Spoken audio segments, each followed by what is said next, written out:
Pertama, Pak Menteri, kalau saya melihat dari sisi neraca perdagangan Indonesia di Januari sampai Oktober 2023 ini mengalami surplus sebesar 31,22 miliar. Tentu dalam hal ini tentu kami apresiasi ini Pak Menteri, biarpun dari sisi yang lain ada tren menurun termasuk di sektor migas. Yang kedua tentu Pak Menteri ini yang menjadi sorotan, tentu ini menjadi catatan buat kita semua Pak Menteri. Kita tahu akhir-akhir ini Indonesia dihadapkan juga dengan banyaknya persoalan seputar kebutuhan pokok masyarakat, ya kan, dari mulai kelangkaan, kemudian kenaikan harga minyak goreng, kacang kedelai yang membuat pengusaha tahu dan tempe berhenti berproduksi. Termasuk juga harga cabai Pak Menteri, gas ini terasa betul nih Pak Menteri ini. Ini juga luar biasa, daging sapi, kemudian juga gula sekarang sudah banyak juga yang kita lihat sudah sepi di pasaran, ya kan.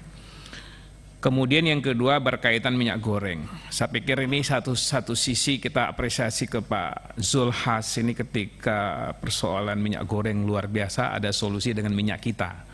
Saya ingin dapat gambaran ini gimana posisi minyak kita hari ini Pak Menteri. Karena ini saya pikir solusi yang luar biasa yang dilakukan oleh Pak Menteri ketika itu, yang ketika minyak goreng begitu tinggi, Pak Zul masuk dan saya lihat stabil di lapangan dengan solusi minyak kita. Kita ingin dapat gambaran juga Pak Menteri ini posisi case minyak kita ini apakah ini akan berlanjut terus-terusan atau hanya ketika sisi dalam krisis minyak goreng kemarin. Kenapa? Karena ingin kita tahu betul, kalau ingin kita nggak antisipasi, saya yakin ke depan ini nggak terkendali lagi juga berkaitan minyak goreng.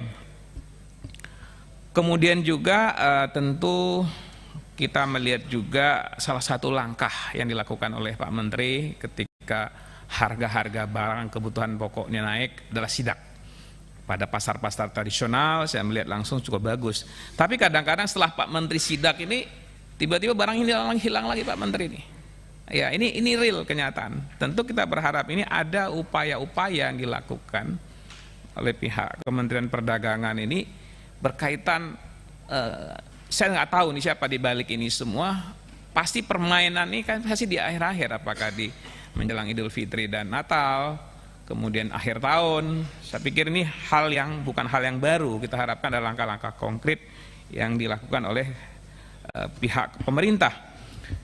Yang kedua tentu untuk mensikapi itu semua, tentu kita harapkan ada satu skema koordinasi Pak Menteri, yaitu berkaitan juga konsolidasi dengan lembaga, khususnya lembaga atau badan terkait, ya, terutama di Badan Pangan Nasional. Saya ingin dapat gambaran juga seperti apa sih sebenarnya antara Kementerian Perdagangan ini dengan Badan Pangan seperti apa. Jadi sehingga kalau dua lembaga ini saya yakin bisa bersinergi. Ini langkah-langkah konkret untuk mengantisipasi yang kita anggap ini udah tradisi Pak Menteri. Kita harapkan di era Pak Zul ini kita akan support penuh Pak. Jadi sehingga persoalan ini bisa ada solusi yang terbaik. Yang kedua terkait juga dengan polemik minyak goreng. Kita tahu betul bahwa kita lihat dari sisi pengeluaran, komponen terbesar adalah konsumsi rumah tangga. Ini tumbuh hanya 2,2% sepanjang tahun 2021.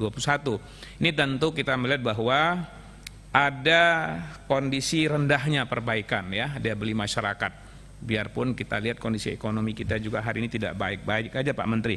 Ini perlu juga ada kebijakan terpadu dari pihak kementerian, jadi sehingga daya beli masyarakat ini bisa terus naik, jadi sehingga konsumsi juga bisa didorong semaksimal mungkin. Saya pikir itu beberapa hal, pimpinan. Terima kasih. Assalamualaikum warahmatullahi wabarakatuh. Waalaikumsalam.